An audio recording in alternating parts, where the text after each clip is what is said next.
نحمده ونصلي ونسلم على رسوله الكريم ونشهد أن لا إله إلا الله وحده لا شريك له ونشهد أن سيدنا ومولانا محمدا عبده ورسوله أما بعد فأعوذ بالله من الشيطان الرجيم بسم الله الرحمن الرحيم لقد من الله على المؤمنين إذ بعث فيهم رسولا من أنفسهم يتلو عليهم آياته ويزكيهم ويعلمهم الكتاب والحكمة وإن كانوا من قبل لفي ضلال مبين صدق الله العظيم وبلغنا رسوله النبي الكريم الأمين الرؤوف الرحيم ونحن على ذلك من الشاهدين.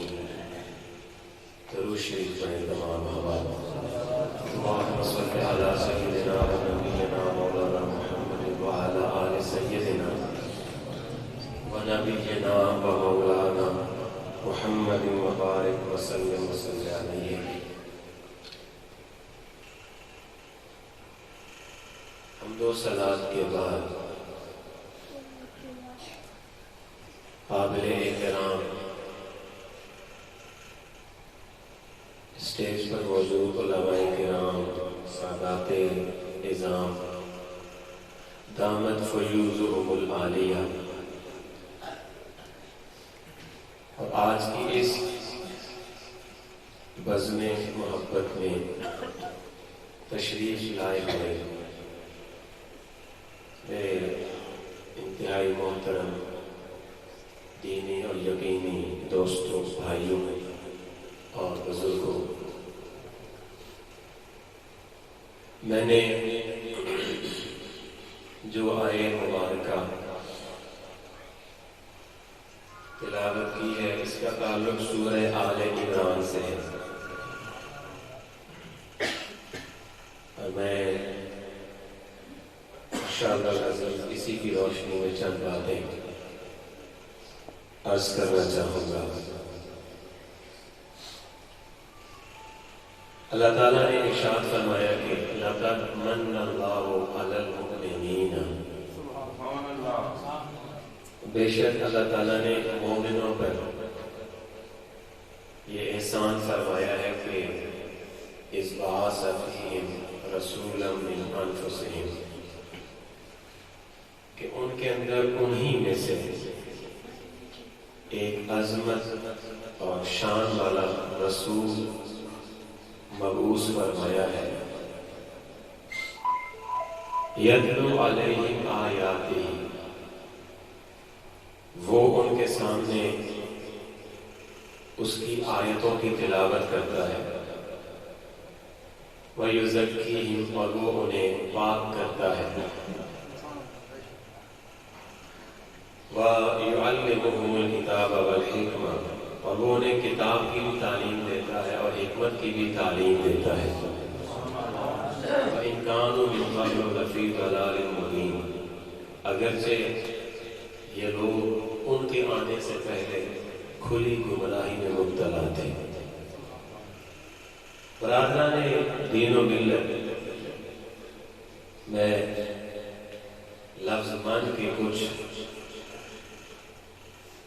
معانی جو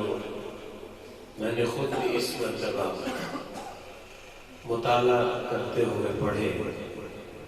نئے معانی پڑھے میں نے، ان میں حضور علیہ السلام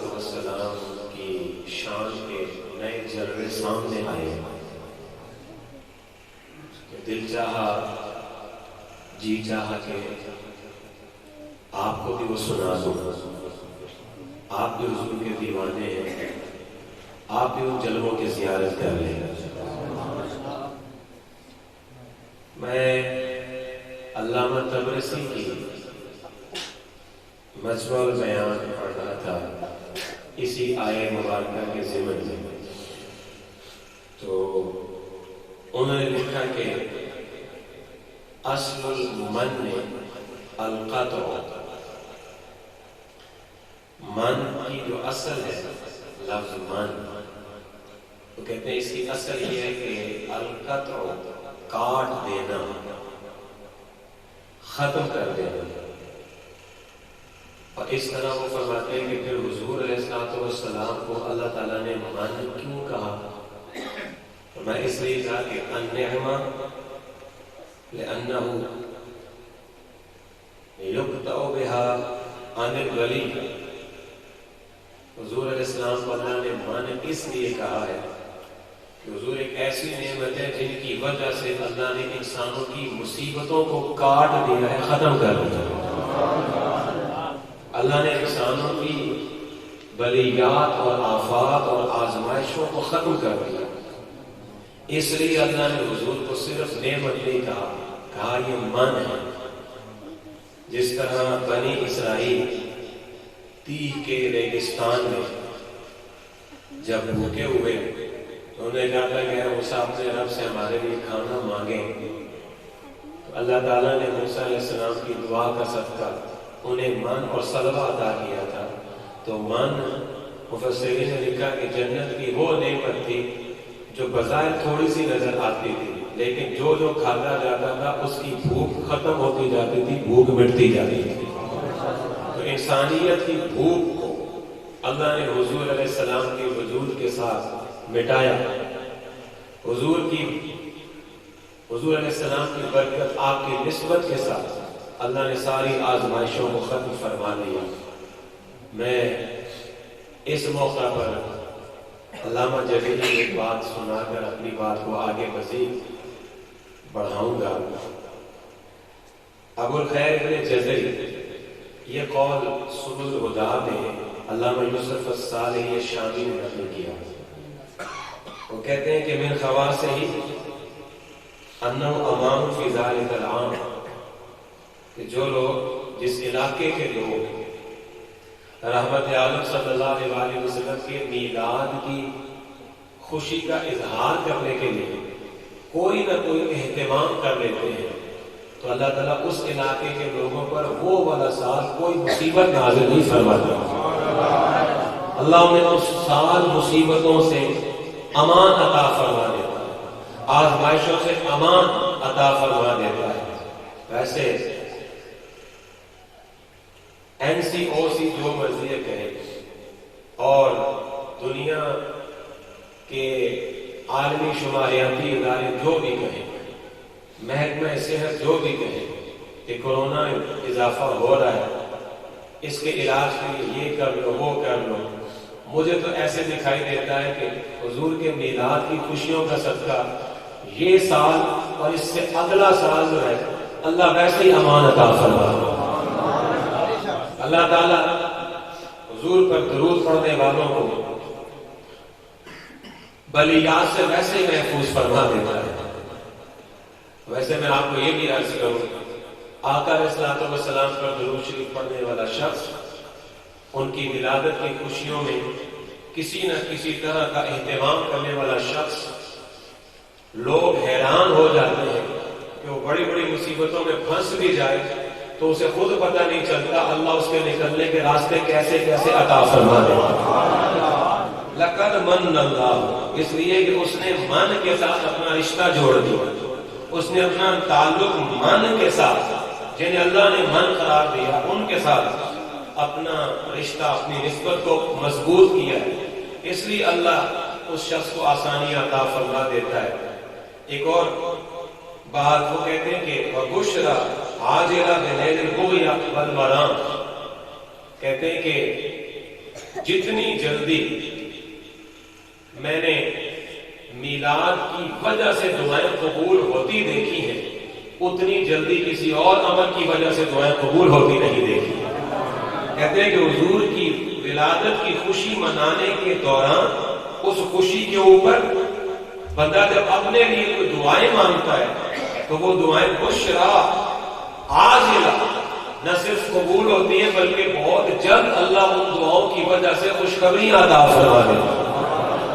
اب دیکھو اس پر ایک اور روایت سناؤں گا۔ میں نے کہا کہ من کا معنی ہے وہ نعمت جن کے ذریعے مصیبتیں کاٹ دی جائیں، تکلیفیں ختم کر دی جائیں۔ تو میں ایک اور روایت سنانا چاہوں گا اسی بات کو مزید کھولنے کے لیے۔ سبل الہدیٰ کے مصنف نے اس کو بھی نقل کیا۔ وہ کہتے ہیں کہ شیخ ابو عبداللہ ابن ابی محمد النعمان فرماتے ہیں کہ میرے استاد جن کا نام ہے شیخ ابو موسیٰ الزرغونی محدث رحمت اللہ علیہ، وہ کہتے ہیں کہ میرے استاد ان کا طریقہ یہ تھا کہ وہ ہر سال جب ولادت مبارکہ کا مہینہ آتا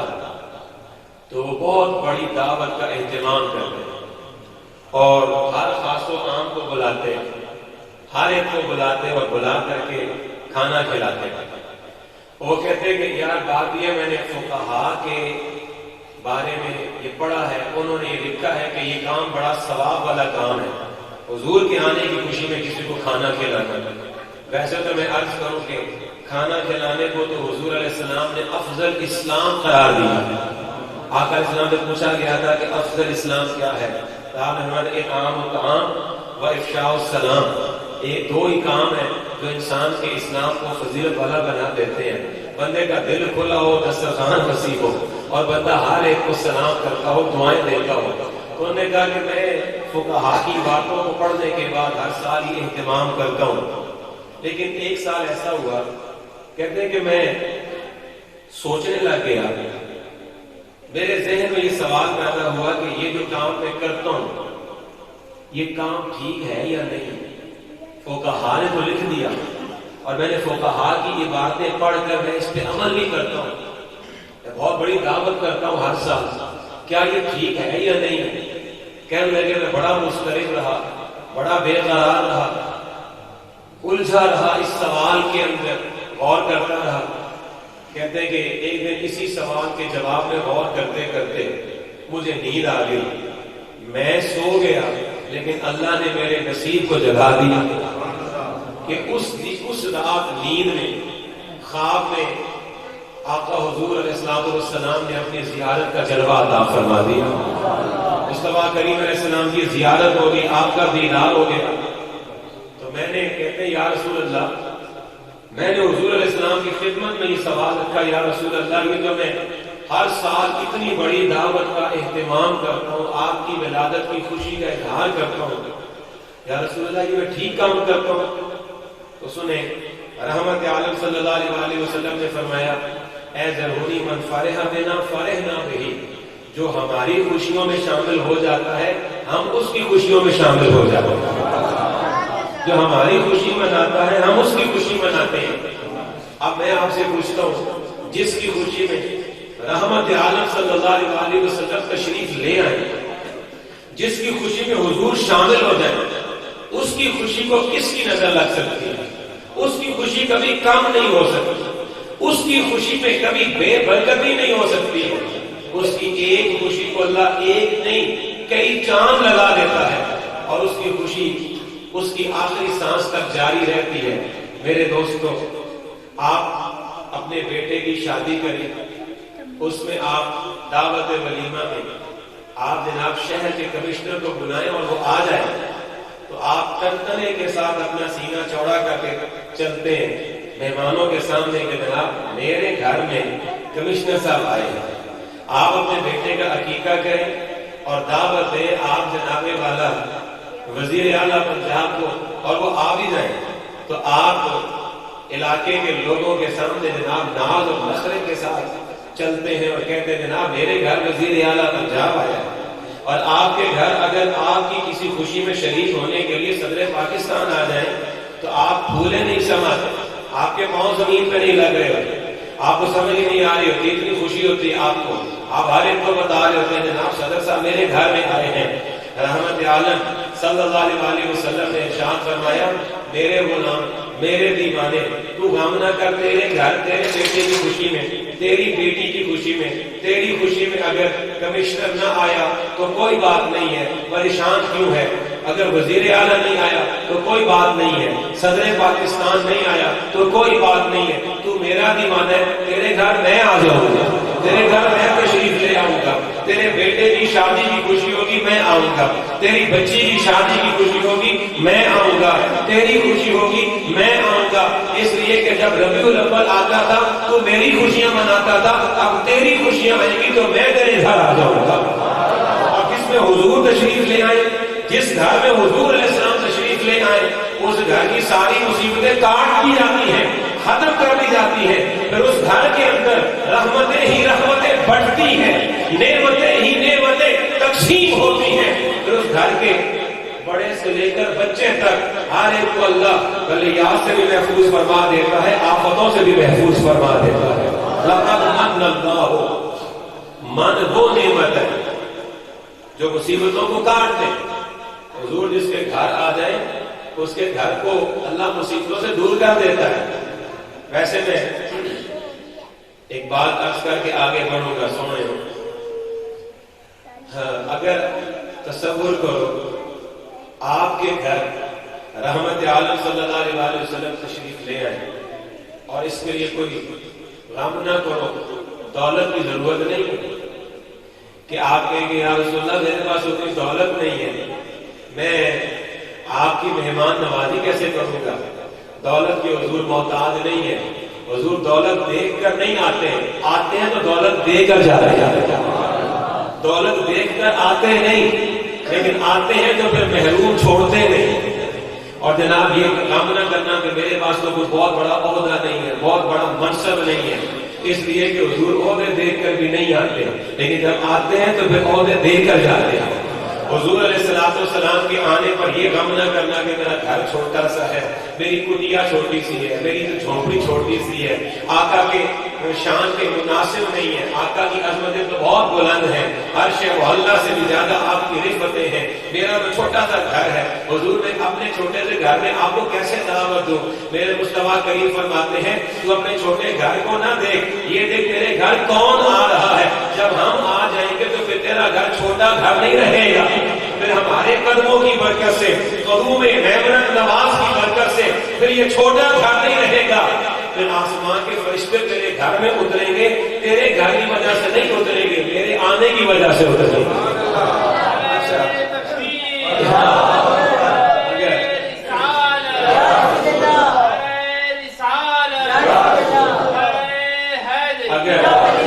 اگر آپ کی چھوٹی سی کٹیا میں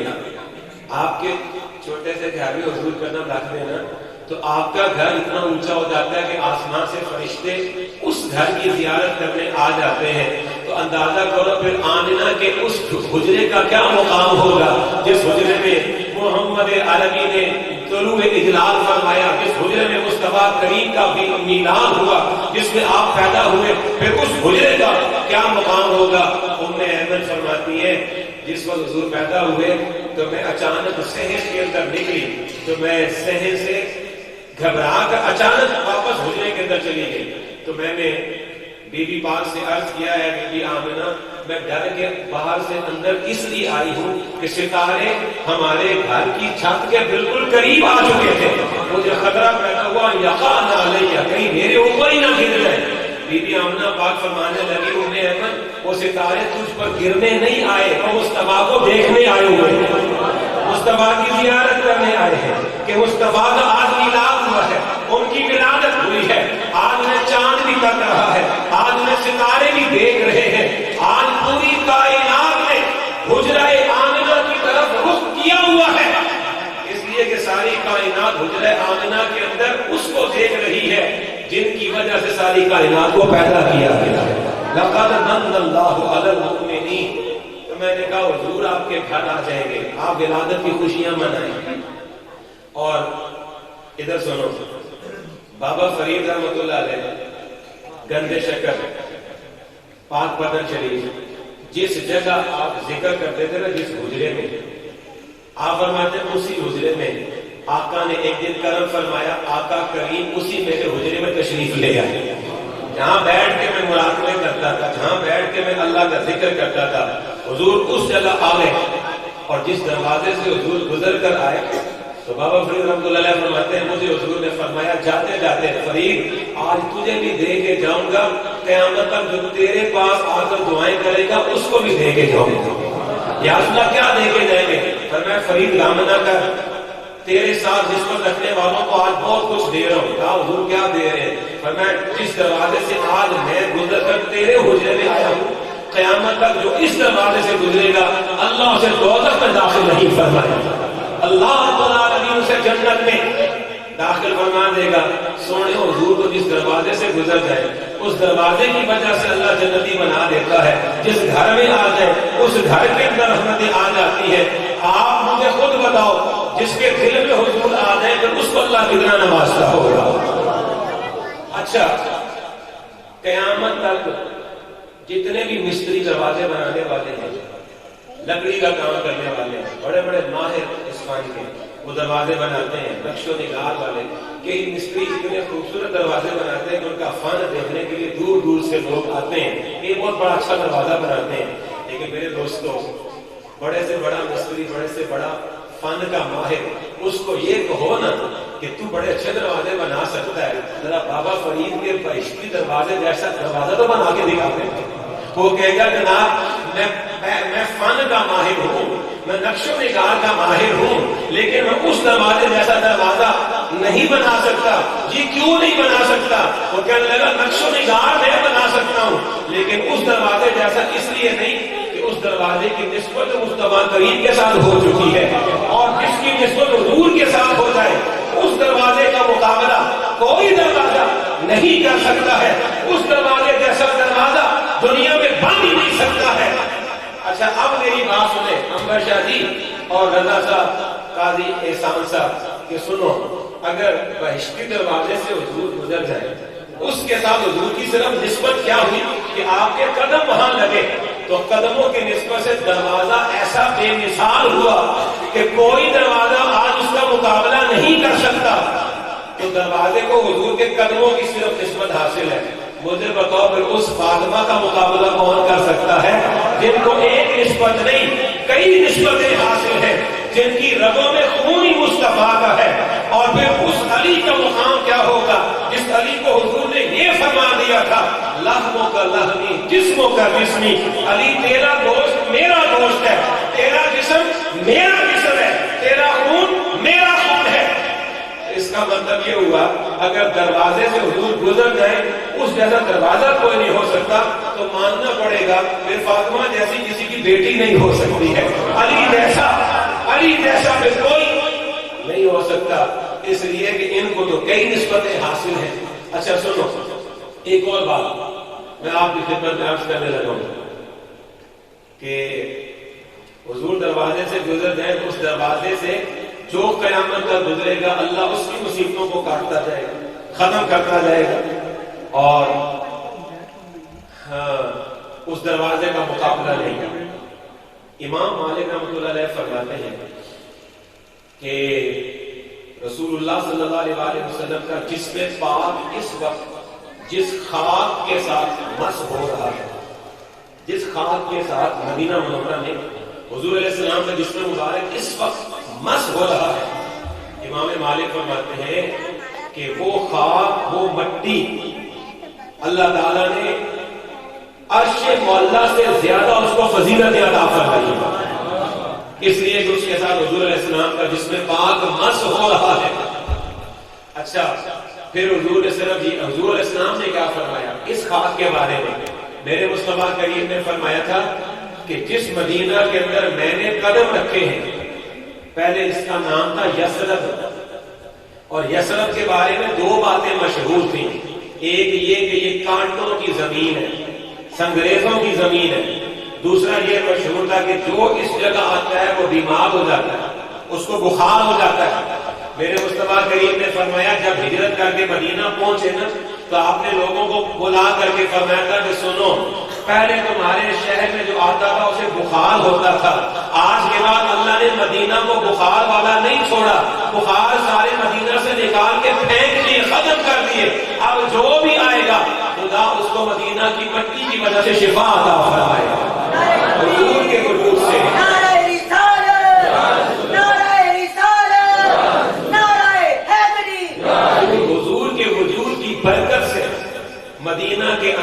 بخار کی فضا تھی اسے اللہ نے کاٹ دیا، ختم کر دیا۔ میرے مصطفیٰ کریم علیہ السلام نے ارشاد فرمایا کہ جب سے میں نے قدم رکھے ہیں مدینہ میں تو اس خاک کو بھی اللہ نے خاک شفا بنا دیا ہے، مدینہ کی مٹی کو اللہ نے شفا کا ذریعہ بنا دیا۔ یہی وجہ کہ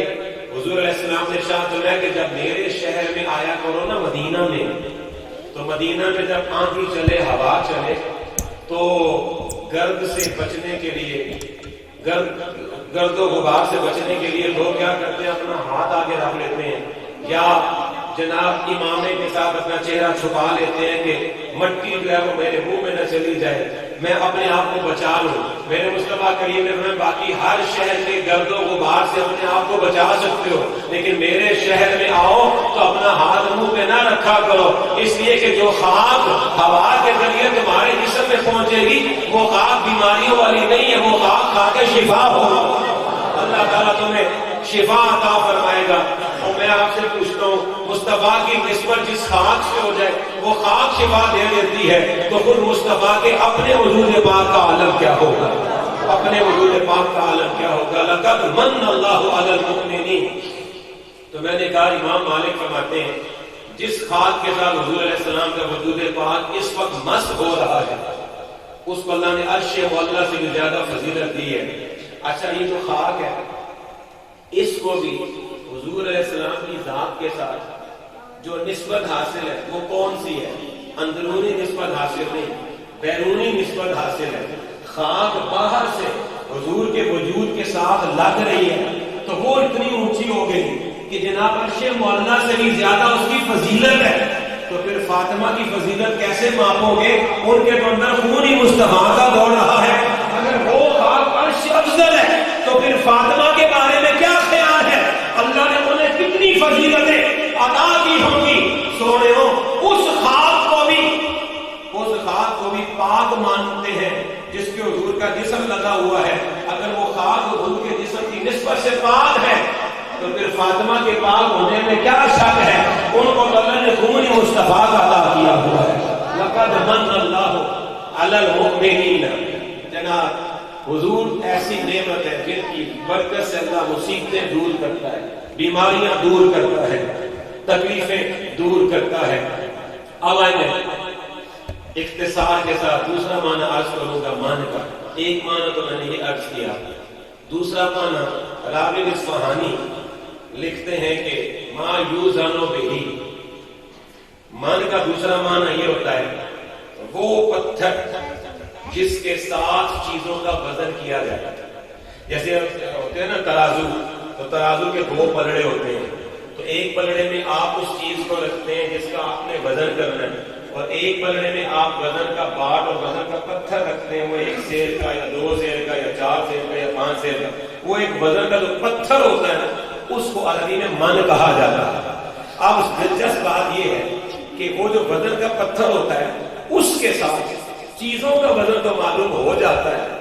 اس کے ساتھ چیزوں کا وزن کیا جاتا ہے، لیکن وزن کا جو پتھر ہے اس کا وزن کسی چیز کے ساتھ نہیں کیا جاتا۔ بس اب آئیں اس راغب اصفہانی کہتے ہیں اللہ نے حضور کا فرمایا یہ مان ہے۔ مانا کیا ہے؟ مانا یہ ہے کہ حضور کی ذات کے ساتھ تو وزن کیا جا سکتا ہے لیکن حضور کا وزن کسی کے برابر نہیں ہے۔ جس کو حضور کے برابر لاؤ گے اللہ کے فضل سے حضور ہر ایک سے آگے نکل جائے گا۔ اور سنو ایمان والو، اللہ نے تمہیں یہ فرمایا لقد من اللہ علی المؤمنین کہ ایمان والو اگر تم سے یہودی پوچھے تمہارا وزن کیا ہے، اگر تم سے عیسائی پوچھے مسلمانوں تمہاری عزت کیا ہے، تمہاری قدر و قیمت کتنی ہے اور تمہاری ویلیو کیا ہے، تمہاری وقت کیا ہے، اگر تم سے یہ پوچھ رہے نا مشرک کافر عیسائی منافق تم سے یہ پوچھے مسلمانوں تمہاری عزت کیا ہے، تمہارا وزن کیا ہے، تو انہیں یہ نہ کہنا ہمارا حسب یہ ہے، ہمارا نسب یہ ہے، ہماری گاڑیاں اتنی ہے، ہمارا بینک بیلنس اتنا ہے، ہمارا گھر اتنا بڑا ہے اور جناب والا یہ ہے وہ ہے، یہ نہ کہنا۔ انہیں کہنا ہم مسلمانوں کا وزن ہمارے حسب سے نہیں، دولت سے نہیں ہے، ہمارا سارا وزن اللہ نے محمد عربی کے وجود سے بنا دیا ہے، ہمارا سارا وزن ان کی وجہ سے ہے، ہماری ساری قدر و قیمت ان کی وجہ سے ہے، ہم آج جو بھی ہیں ان کی بدولت ہے۔ اچھا، اللہ نے حضور کی وجہ سے مسلمانوں آپ کو عزت دی ہے، تو جن کی وجہ سے اللہ نے ہمیں اتنی عزتیں دی ہیں ان کے آنے کی خوشیاں کیوں نہ منائیں؟ ہم تو اس لیے خوشیاں مناتے ہیں کہ شکر ہے مولا تو نے ہمیں اپنے اس حبیب کی امت میں پیدا کیا اور ایمان بھی عطا کیا ان کی ذات پر کہ جن کی امت میں شامل ہونے کے لیے موسیٰ علیہ السلام جیسے پیغمبر آرزو کرتے رہے اور جن کے بارے میں عیسیٰ آرزو کرتے رہے کہ آکاش مجھے ان کا دور مل جاتا تو میں ان کے نالین پاک کے قسمیں باندھنا اپنی سعادت تصور کرتا۔ تو نے ان نبیوں کی خواہش کو تو نے دیکھا، لیکن یا اللہ تیرا کتنا شکر ہے جن کی امت میں شامل ہونے کی خواہش نبیوں نے کی، ہمیں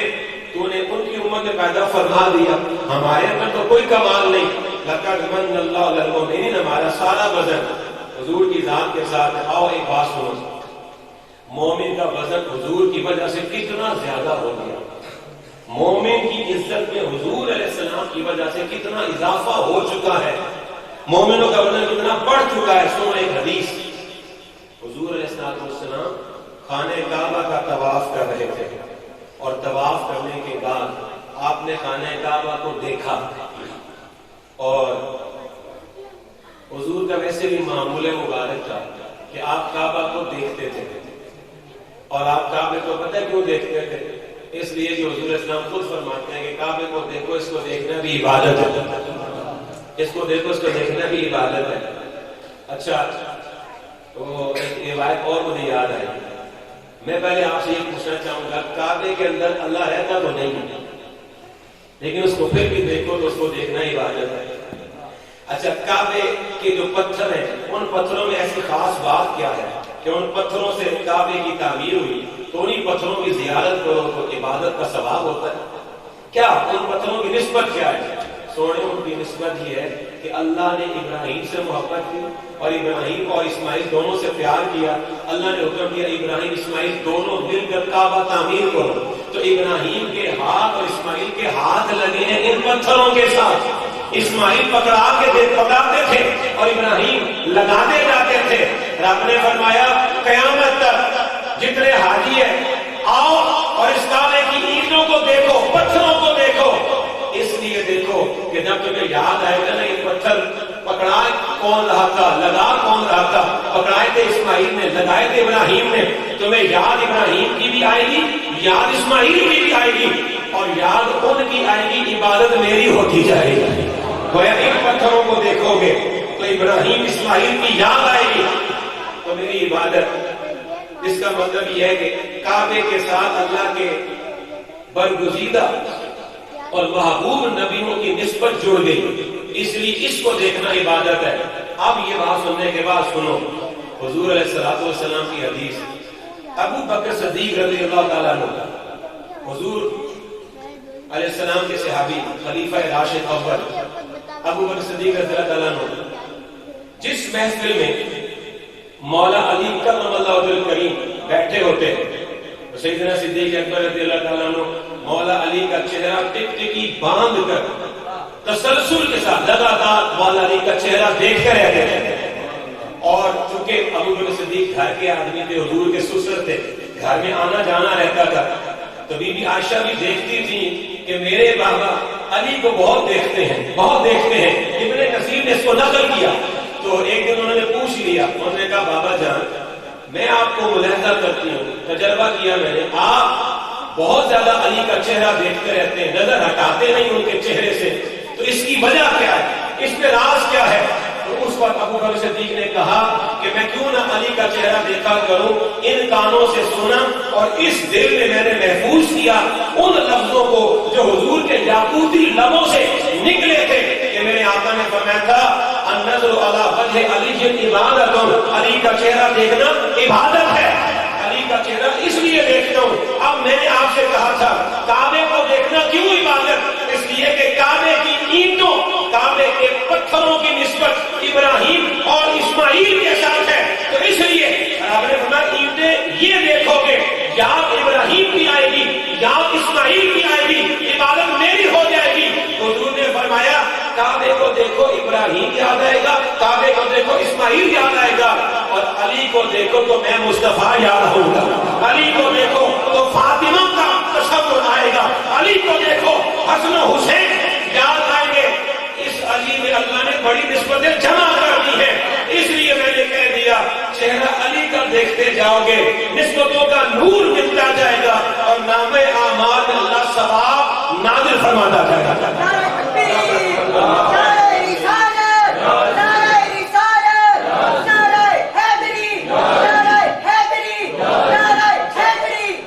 حدیث ابھی میں نے نہیں سنائی کہ حضور علیہ السلام کعبے کا طواف کر کے فارغ ہوئے، کعبے کو دیکھنے لگے، اور دیکھنے کے بعد حضور علیہ السلام نے کعبے کو دیکھ کر یہ الفاظ ارشاد فرمائے کہ اے کعبہ تو بھی بہت اونچا ہے، تیری عزت بھی بہت اونچی ہے، اور تیری خوشبو بھی بہت پاکیزہ ہے۔ اس کے بعد آقا علیہ السلام حجر اسود کے پاس آئے، حجر اسود کو بوسہ دیا، حجر اسود کو چوما، اور پھر آپ نے فرمایا اے حجر اسود تو بہت بلند، تیری خوشبو بھی بہت بلند، تیری خوشبو بھی بہت پاکیزہ ہے۔ یہ فرمانے کے بعد حضور علیہ السلام نے فرمایا بلدہ ہے، لیکن اللہ کی قسم اے کعبہ اور حجر اسود، بندہ مومن کی عزت اللہ کی بارگاہ میں تم دونوں سے زیادہ ہے، مومن کی عزت کعبے سے زیادہ ہے، مومن کی حرمت حجر اسود سے زیادہ ہے۔ اور ادھر میری بات سنو، مومن کی ساری عزت حضور کی وجہ سے، تو آقا من ہے، آقا ایک ایسی نعمت ہے جن کے ذریعے مومن کا وزن بن گیا، اتنا وزن ہو گیا کہ وہ کعبے سے بھی آگے چلا گیا، حجر اسود سے بھی آگے بڑھ گیا۔ یہی وجہ ہے کہ حضور علیہ السلام نے ارشاد فرمایا تھا نا سباب المؤمن فسوق، کسی مومن کو گالی دینا ایک گناہ نہیں ہے، فسوق کئی گناہ ہیں۔ جب کسی مومن کو گالی دو تو یہ ایک گناہ نہیں کر رہے آپ، کئی گناہ کر رہے ہیں۔ اور ایک دفعہ حضور علیہ السلام نے یہ بھی فرمایا تھا کہ تم ایک دفعہ گالی دیتے ہو مومن کو، 40 دن تک تمہاری زبان نہ پاک رہتی، 40 دن تک بندہ پلید، زبان نہ پاک۔ اور معاف کیجیے، ایک عام مومن کو گالی دے دو جو حضور پہ ایمان رکھنے والا ہے، حضور علیہ السلام سے محبت کرنے والا ہے، توحید کا عقیدہ رکھنے والا ہے، اگر اس کو گالی دے دو تو یہ کتنے گناہ بندے کے نامہ اعمال میں چلے جاتے ہیں۔ تو میں آپ سے پوچھتا ہوں، اگر مومن کے ساتھ ساتھ وہ بندہ حضور کی آل بھی ہو، اولاد بھی ہو، سید زادہ بھی ہو، عالم دین بھی ہو، محدث بھی ہو، مفسر بھی ہو، پھر بندہ اپنی زبان دراز کرے اور گالی دینا شروع کر دے، پھر اس سے بھی آگے بڑھوں گا اور آگے بڑھ کے کہوں گا کہ بندہ اس مومن کے بارے میں اپنی زبان کھولنے لگ جائے اور غلط الفاظ کہنے لگ جائے، جس مومن کو اقبال نے کہا یہ مومن اول ہے، علی المرتضیٰ ہے، کرم اللہ وجہہ الکریم۔ میں بنو امیہ کے بارے میں بتانے لگا ہوں، حضرت عمر بن عبدالعزیز اسی خاندان میں سے ہے، لیکن یہ خاندان بنو امیہ انہوں نے مولا علی سے دشمنی کی، بہت دشمنی کی، ممبروں پر گالیاں دلوائیں مولا علی کو، سب کو شتم کروایا مولا علی کو۔ تو عمر بن عبدالعزیز جو تھے وہ اسی خاندان میں سے تھے، لیکن وہ جب خلیفہ بنے، بادشاہ بنے، تو انہوں نے اپنے خاندان کی جتنی بھی باتیں تھیں ان تمام باتوں سے انہوں نے رجوع کیا، انہوں نے کہا یہ غلط ہو رہا ہے، جو کچھ ہو رہا ہے غلط ہو رہا ہے۔ ویسے اللہ کی شان ہے، اللہ چاہے تو جاہلوں کے گھر عالم پیدا کر دے، عالموں کے گھر جاہل پیدا کر دے، عاشقوں کے گھر گستاخ ہو جاتے ہیں، گستاخوں کے وہ خود کافر ہو جائے گا۔ تو انہوں نے اس کے بعد حکم جاری کر دیا کہ آج کے بعد ممبروں پہ قرآن کی آیتیں تلاوت کرنی ہے، حضور کی حدیثیں پڑھنی ہے۔ جناب والا مومن کی حرمت اور پھر علی کی حرمت، پھر علی کی عزت۔ اچھا پھر میں ایک اور بات میرے ذہن میں آئی، اگر حضور علیہ السلام کی وجہ سے میرے محترم دوستو آپ کو اللہ نے اتنا وزن دے دیا، آپ کے اللہ نے اتنی عزت بڑھا دی ہے، اتنی عزت اللہ نے آپ کی بڑھا دی ہے کہ آپ کعبے سے حجر اسود سے زیادہ محترم۔ ایک آدمی جناب اس کے ماں باپ پڑھے لکھے نہیں ہیں، اس کا شجرہ جو ہے کوئی اتنا اچھا اونچے لوگوں کا شجرہ بھی نہیں ہے، لیکن وہ دین کا علم حاصل کر لیتا ہے، وہ فارغ و تحصیل ہو جاتا ہے، اس کے سر پہ دستار باندھی جاتی ہے، وہ تحقیق کرتا ہے، وہ مطالعہ کرتا ہے، پھر وہ محدث بن جاتا ہے، پھر وہ مفسر بن جاتا ہے، وہ جس محفل میں جاتا ہے لوگ اس کے ہاتھ چومتے ہیں، لوگ اس کو اونچی نشست عطا کرتے ہیں، لوگ جناب والا اس کے نام کے نعرے لگاتے ہیں، اس کے نام کے ساتھ 10 لقب لگا کر لوگ اس کا نام لکھتے ہیں، لوگ جناب محبت کی خیرات اس کی جھولی میں ڈالتے جاتے ہیں، اتنی محبت کرتے ہیں لوگ اس کے ساتھ۔ تو اس عالم دین کو یہ سوچنا چاہیے کہ جتنا کچھ مجھے مل رہا ہے یہ میری وجہ سے نہیں مل رہا ہے، یہ محمد عربی کی وجہ سے مل رہا ہے۔ تو جناب جن کی وجہ سے آپ کو عزت مل رہی ہے، آپ یہ کیوں بھول گئے؟ اگر آپ صرف ایمان کی وجہ سے، حضور پر ایمان کی وجہ سے اگر اللہ نے آپ کو اتنی عزتیں دے دی ہیں، تو پھر اس آمنہ کو اللہ نے کتنی عزتیں دی ہوں گی جن کے رحم مبارک میں 9 مہینے مصطفیٰ کریم جلوہ افروز رہے، پھر اس عبداللہ کی عزتیں کتنی زیادہ ہوں گی جن کی پشت مبارک میں حضور نے زندگی گزاری۔ پھر عبد المطلب کا کیا کہنا، پھر قصی کا کیا کہنا، پھر فہر کا کیا کہنا، پھر لؤی کا کیا کہنا، پھر کعب کا کیا کہنا، پھر جناب والا مدر کا کیا کہنا، پھر کنانہ کا کیا کہنا، پھر اسماعیل کا کیا کہنا، ابراہیم کا کیا کہنا، پھر آدم کا کیا کہنا۔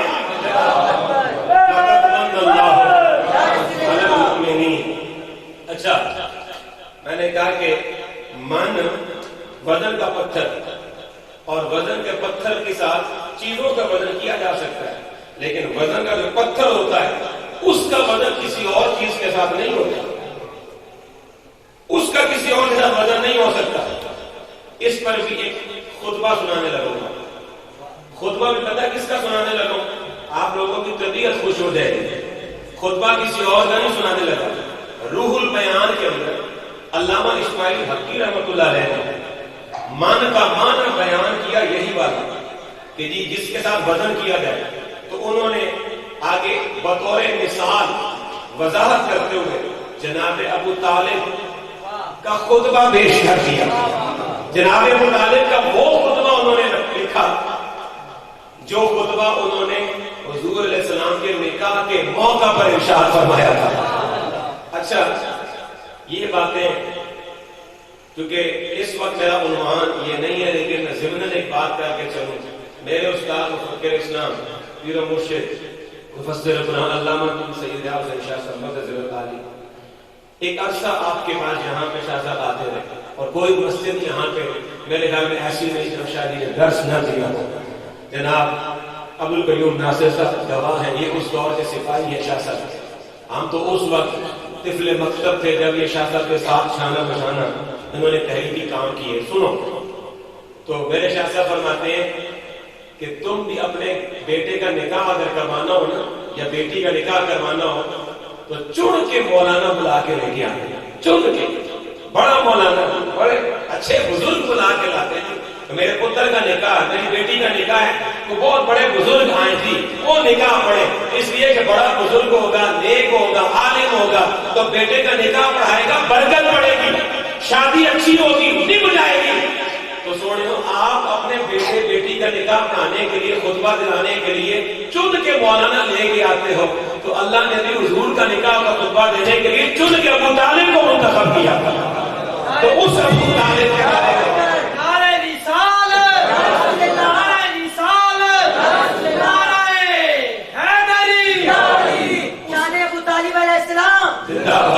اس ابو طالب کے بارے میں آپ کے دل میں شک پڑا ہوا ہے،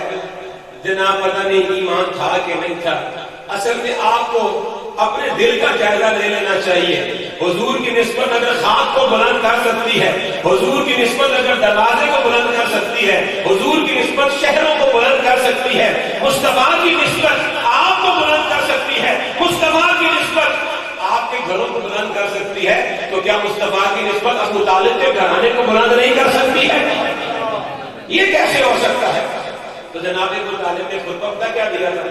انہوں نے خطبہ یہ دیا تھا کہ الحمدللہ الذی، اللہ کا شکر ہے جس نے جعلنا من ذریت ابراہیم، جس نے ہمیں ابراہیم کی اولاد میں شامل کیا، وزر اسماعیل، اور اسماعیل کی نسل میں شامل کیا، وَتِعْتِعِ مَعَدْ، اور ہمیں معد کا بیٹا بنایا، وعنصر مدر اور مدر کی نسل بنایا، وجعلنا خزنة بیتہ اور ہمیں اپنے گھر کا نگہبان بنایا، وسواس حرمہ اور ہمیں اپنے حرم کا متولی بنایا، وجعل لنا بیتا محجوجا اور ہمارے لیے اپنے گھر کو دلیل بنایا، وحرما آمنا اور ہمارے لیے اپنے حرم کو امن والا بنایا، وجعلنا الحکام علی الناس اور ہمیں لوگوں پر سرداری عطا فرمائی۔ یہ ساری باتیں کرنے کے بعد آپ اگلا جملہ جو سنانے کے لیے خطبہ پڑھا وہ کیا ہے؟ انہوں نے کہا ثم ابن اخی ھذا محمد بن عبداللہ، اے خدیجہ کے خاندان والوں، تم نے خدیجہ کے اوصاف بیان کیے ہیں، وہ واقعتاً اوصاف والی خاتون ہے، بہت اونچی خاتون ہے، وہ اس لیے اونچی ہے کہ وہ حضور کے حرم میں آ گئی ہے، لیکن خدیجہ کے خاندان والوں اب ذرا میرے محمد کے اوصاف بھی سنو نا، ان کے اوصاف کیا ہیں؟ انہوں نے فرمایا میرا یہ بھتیجا محمد ابن عبداللہ من، یہ من ہے اور یہ ایسا من ہے لا یوزن بہ فتى من قریش الا رجح بہ، میرا محمد وہ من ہے اس کے ساتھ، اس کے سامنے قریش کا جتنا مرضی ہے حسین سے حسین جوان لے آؤ، تم جس کو بھی لا کے مصطفیٰ کے سامنے کھڑا کرو گے، اللہ کی فضل سے میرا مصطفیٰ ہر حسین و جمیل سے آگے نکل جائے گا، اس کا وزن کسی کے برابر نہیں ہوگا، کوئی اس کے برابر ہم پلہ نہیں ہو سکتا ہے۔ میرے دوستو، میں یہاں ایک بات یہ بھی آپ کی خدمت میں کرنا چاہوں گا کہ رحمت عالم صلی اللہ علیہ وسلم کے بارے میں جناب ابو طالب نے اس خطبے میں یہ کہا تھا کہ من، میرا یہ بیٹا من ہے، من۔ اللہ تعالیٰ نے سورہ آل عمران میں کہا لقد من اللہ، تو سورہ آل عمران مدینہ میں نازل ہوئی، ہجرت کے بعد نازل ہوئی۔ یہ تو جناب اس آیت کے نازل ہونے سے جناب محترم یہ 25-30 سال پہلے کا واقعہ ہے کہ ابو طالب نے کہا یہ من ہے۔ رب نے فرمایا ابو طالب تو نے جو مصطفیٰ کی نعت پڑھی ہے مجھے بہت پسند آئی ہے، اب میں بھی قرآن میں تیری ہی نعت کو بیان کر کے قرآن کا حصہ بنا دوں گا، قیامت تک تیری نعت ہر ایمان والا پڑھتا جائے گا۔ لقد من اللہ، جو تو نے من کہا میں نے بھی اسی طرح من کہا ہے۔ اچھا بس چند لمحے مجھے اجازت دے رہے تو میں ایک بات کر کے گفتگو ختم کرنے لگا ہوں۔ ناصر صاحب، یہ حضرت فاروق اعظم رضی اللہ تعالی عنہ کے بارے میں ہم پڑھتے ہیں کہ بہت ساری آیتیں جو نازل ہوئیں وہ حضرت فاروق اعظم نے پہلے رائے دی، حضور نے پسند کی، تو ان کی رائے اور حضور علیہ السلام کے اس کو پسند کرنے کے بعد اسی کے مطابق اللہ نے آیت اتار دی۔ مثلا یہ پردے والی آیت کہ یا رسول اللہ، انہوں نے کہا تھا حضرت فاروق اعظم نے کہ یا رسول اللہ یہ ازواج مطہرات سے صحابہ آ کے مسئلے پوچھتے ہیں، تو میرا ذہن یہ کہتا ہے، میری رائے یہ ہے کہ اگر صحابہ پردے کے پیچھے بیٹھے ازواج مطہرات کے آگے پردہ ہو اور یہ پردے کے پیچھے سے مسئلہ پوچھا کریں، حضور نے پسند کیا،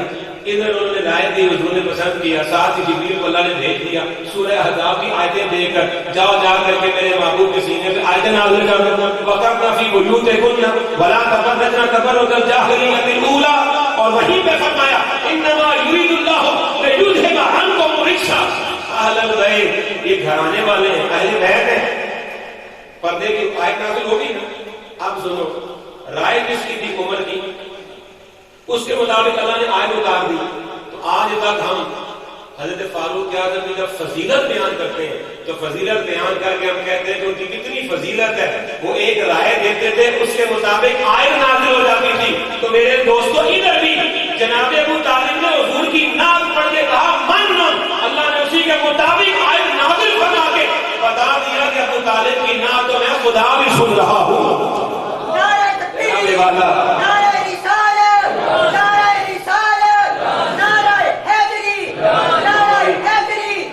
ہم سب کی عزتیں حضور کی وجہ سے ہیں۔ آخر میں یہ بات کر کے اجازت چاہوں گا، میں رخصت ہو جاؤں گا۔ حضرت عمر فاروق رضی اللہ تعالیٰ عنہ کی ایک بات سنا کر، وہ نا ایک مارکے سے واپس تشریف لا رہے تھے، تو ایک جگہ اترائی میں ایک چراگاہ پہ ان کی نظر پڑی، تو لشکر پورا ان کے ساتھ تھا، تو وہاں کھڑے ہو گئے، تیز دھوپ، صحرا کی گرمی، پسینے پسینے ہو رہے ہیں، خود بھی اور پورا لشکر بھی پسینے میں ڈوبا ہوا ہے، لیکن فاروق اعظم اس چراگاہ کو دیکھتے جا رہے ہیں اور روتے جا رہے ہیں۔ تو کچھ دیر کے بعد لوگوں نے کہا کہ امیر المومنین آپ خود بھی تکلیف میں، لوگوں کو بھی مشقت میں آپ نے ڈال دیا ہے، یہاں آپ کیا دیکھ رہے ہیں؟ انہوں نے کہا کہ وہ جو چراگاہ تم دیکھ رہے ہو نا، اسے دیکھ کر مجھے اپنا ماضی یاد آ گیا ہے کہ میں 14-15 سال کا جب نوجوان تھا نا، تو میرا باپ خطاب مجھے اونٹ دے کے بھیجتا تھا کہ جا اونٹوں کو چرا کے لے گیا، تو جب میں اونٹ لے کر اس چراگاہ میں آتا تھا تو باقی سب لوگ شام کو گھر جاتے تھے، اونٹ ان کے پیٹ بھرے ہوتے تھے، میرے اونٹوں کے پیٹ خالی ہوتے تھے، بھوکے پیٹ وہ گھر جاتے تھے، تو میرا باپ خطاب لاٹھی لے کر کے مجھے مارتا اور مجھے مارتے ہوئے کہتا تھا کہ اے عمر، کیا تو بھی کبھی کسی کام کے کرنے کے قابل بنے گا؟ اونٹ چلانے تجھے آتے نہیں، تو کیا کرے گا زندگی میں؟ تو آج مجھے اپنے خطاب باپ کے وہ الفاظ یاد آئے اور میں نے اس چراگاہ کو دیکھ کر کے میں اللہ کی شکر ادا کروں کہ اے اللہ، جو عمر اونٹ چلانے کے قابل نہیں تھا، مصطفیٰ کی نسبتوں کا صدقہ آج 2/3 سے زیادہ دنیا میں حکومت اس کو تو نے عطا کر دی ہے۔ آج کفر کے ایمانوں میں اس کے نام کو سن کر لرزہ طاری ہو جاتا ہے، اس کو دیکھ کر شیطان راستہ بدل دیتا ہے۔ مولا یہ اتنی عزتیں تو نے دے دی کہ جگہ جگہ سے آواز آتی ہے امیر المومنین، خلیفۃ المسلمین۔ میرے دوستو، یہ عزتیں عمر کی وجہ سے نہیں ملی ہے، یہ ساری عزتیں، یہ سارا وزن محمد عربی کی وجہ سے اللہ نے عطا فرمایا ہے۔ میرے دوستو، جن کی وجہ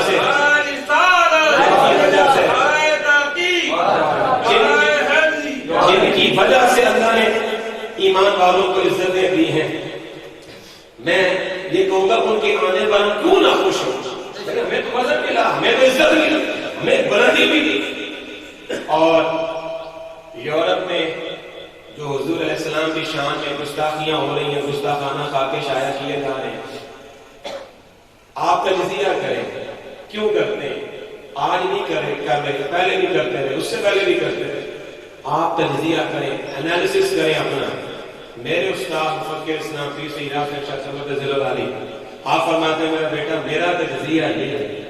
کہ وہ اس لیے یہ سارے کام کر رہے ہیں، کبھی مسلمانوں کو دہشت گرد کہتے ہیں، کبھی جہاد کو دہشت گردی کا نام دے دیتے ہیں، ہمارے بارے میں 2 نمبر قسم کے کلپ بنا کر کے وہاں اپنے لوگوں کو بڑی بڑی اسکرینوں میں دکھاتے ہیں کہ یہ مسلمان ہے، یہ چھریوں سے ذبح کرتے ہیں، یہ فلاں کرتے ہیں۔